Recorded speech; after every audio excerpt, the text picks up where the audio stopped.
അരവിന്ദ് കെജ്രിവാളും ഒട്ടുമിക്ക മന്ത്രിമാരും ജയിലിലാണ്. മദ്യനയ അഴിമതി നമ്മൾ കണ്ടതാണ്, അതിൽ ജയിലിലാണ്. ജാർഖണ്ഡ് മുഖ്യമന്ത്രി ജയിലിലാണ്. തെലങ്കാനയിൽ മുൻ മുഖ്യമന്ത്രിയുടെ മകൾ ജയിലിലാണ്. തമിഴ്നാട്ടിൽ ഒരു മന്ത്രി ജയിലിലാണ്. അങ്ങനെ എവിടെയൊക്കെ തിരിമറിയും തട്ടിപ്പും അഴിമതിയും നടത്തിയിട്ടുണ്ടോ അവിടത്തെയൊക്കെ മുഖ്യമന്ത്രിമാരും മന്ത്രിമാരുമൊക്കെ ജയിലിൽ കിടക്കുന്ന ഒരവസ്ഥയാണ്. കഴിഞ്ഞ ദിവസം ആം ആദ്മി പാർട്ടിയുടെ ഒരു മന്ത്രിയെ കൂടി അറസ്റ്റ് ചെയ്തു, വഖഫ് ബോർഡുമായി ബന്ധപ്പെട്ട ഒരു നിയമനത്തിൽ തിരിമറി നടത്തിയെന്ന് പറഞ്ഞുകൊണ്ട്.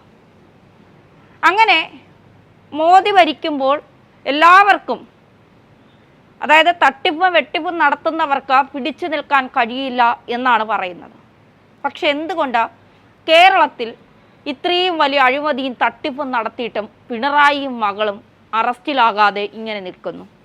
അതായത് ബി ജെ പിയിലെ തന്നെ ചില പ്രവർത്തകർ പറയുന്നത് പോലെ, ബി ജെ പിയിലെ തന്നെ ചില അണികൾ പരസ്യമായി രഹസ്യമായും പറയുന്നത് പോലെ ഇടതുപക്ഷവും ബി ജെ പിയും തമ്മിലൊരു അന്തർധാര സജീവമല്ലേ? ആം ആദ്മി പാർട്ടിയുടെ ഒരു മന്ത്രിയെ വഖഫ് ബോർഡിൻ്റെ നിയമനവുമായി ബന്ധപ്പെട്ടാണ്, പിൻവാതിൽ നിയമനവുമായി ബന്ധപ്പെട്ടാണ് ഇപ്പോൾ അറസ്റ്റ് ചെയ്തത്. കേരളത്തിൽ പിണറായി ഭരിക്കുന്ന കേരളത്തിൽ എത്രത്തോളം പിൻവാതിൽ നിയമനങ്ങളാണ് നടന്നതെന്ന് നമുക്കറിയാം. സ്വർണ്ണക്കടത്ത് കേസ്, കറൻസി കേസ്, മാസപ്പടി വിവാദം, മസാല ബോണ്ട് കേസ്, ജനങ്ങളുടെ പണം പറ്റിച്ച് ഏതൊക്കെ രീതിയിലെടുത്തോ അതിൻ്റെയൊക്കെ വലിയ രീതിയിലുള്ള അഴിമതി കഥകളാണ് ഓരോ ദിവസവും പുറത്തു വന്നുകൊണ്ടിരിക്കുന്നത്. എന്നിട്ടും എന്തുകൊണ്ടാണ് മോദിയുടെ ഇടപെടൽ ഇക്കാര്യത്തിൽ നടക്കുന്നില്ല എന്നുള്ളതാണ്. പിണറായിയും മകളും ഇത്രയും വലിയ അഴിമതി നടത്തുന്നുവെന്ന ആരോപണം വരുമ്പോൾ എൻഫോഴ്സ്മെൻറ്റിൻ്റെ അന്വേഷണം പുരോഗമിക്കുന്നുണ്ട്. വീണ വിജയനെ ഉടൻ ചോദ്യം ചെയ്യലിന് ഇ.ഡി. വിളിപ്പിക്കും. കർത്തയിൽ നിന്ന് നിരവധി കാര്യങ്ങൾ കിട്ടിയിട്ടുണ്ട്. മാത്രമല്ല ഉച്ചയ്ക്ക് 1:15 മുതൽ രാത്രി 11 മണി വരെയാണ് ശശിധരൻ കർത്തയെ ചോദ്യം ചെയ്തത്. കർത്തയെ മാത്രമല്ല CMRൻ്റെ ഓഫീസിലുള്ള ഉദ്യോഗസ്ഥരെ പല തവണകളായി വിളിച്ചു വരുത്തി ചോദ്യം ചെയ്യുന്നുണ്ട്. അതിൽ നിർണായകമായ വിവരങ്ങൾ കിട്ടിയെന്നാണ് പറയുന്നത്.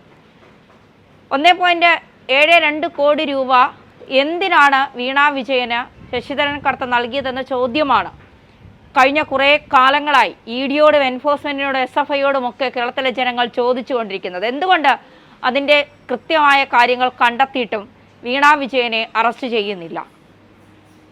ഒരുപാട് കാര്യങ്ങളിൽ, ലാവ്ലിൻ കേസ് തന്നെ 8 വർഷമായി പിണറായി മുഖ്യമന്ത്രി സ്ഥാനത്തെത്തിയിട്ട്, അതിനു മുന്നേ ഉള്ള കേസാണ്. എന്നിട്ടും അക്കാര്യത്തിൽ കേന്ദ്ര സർക്കാർ കൃത്യമായ നടപടി സ്വീകരിക്കുന്നില്ല. ഇലക്ഷൻ സമയമായതുകൊണ്ട് BJPയും CPMും തമ്മിൽ അന്തർധാര സജീവമായി നടക്കുന്നുണ്ടോ? വോട്ട് മറിക്കൽ ഇവിടെ വലിയ ചർച്ചയാവുന്നുണ്ട്. പ്രത്യേകിച്ച് രാഹുൽ ഗാന്ധി ഒക്കെ ഇവിടെ എത്തിയപ്പോൾ എന്തുകൊണ്ടാണ് മോദി പിണറായി അറസ്റ്റ് ചെയ്യുന്നില്ല? ദേശീയ കോൺഗ്രസിലെ ദേശീയ നേതാക്കളൊക്കെ കേരളത്തിലെത്തുമ്പോൾ പറയുന്നതാണ്. കേരളത്തിന് പുറത്ത് ഇടതുപക്ഷവും കോൺഗ്രസുമൊക്കെ ഇന്ത്യ മുന്നണിയുമായി ഒരുമിച്ചാണെങ്കിൽ പോലും കേരളത്തിൽ പിണറായിക്കെതിരെ തിരിഞ്ഞാൽ മാത്രമേ കോൺഗ്രസിന് നിലനിൽപ്പുള്ളൂ എന്ന് മനസ്സിലാക്കിക്കൊണ്ടാണ് രാഹുൽ ഗാന്ധി വരെ അത്തരത്തിൽ ഒരു പ്രസംഗം നടത്താനും ദേശീയ നേതാക്കൾ ഉൾപ്പെടെ പിണറായിക്കെതിരെ തിരിയാനുമൊക്കെ കാരണമാകുന്നത്. എന്നിട്ടും എന്തുകൊണ്ടാണ് BJP ഇക്കാര്യത്തിൽ കൂടുതൽ നിലപാടുകൾ സ്വീകരിക്കുന്നില്ല? തിരഞ്ഞെടുപ്പ് കഴിയുമ്പോൾ കർത്തയെ ഉടനടി പൊക്കും ED എന്നുള്ള കാര്യത്തിൽ സംശയം വേണ്ട. തിരഞ്ഞെടുപ്പ് കഴിയുമ്പോൾ വീണയെയും അറസ്റ്റ് ചെയ്യും എന്നുള്ള സൂചനകളാണ് പുറത്തു വരുന്നത്.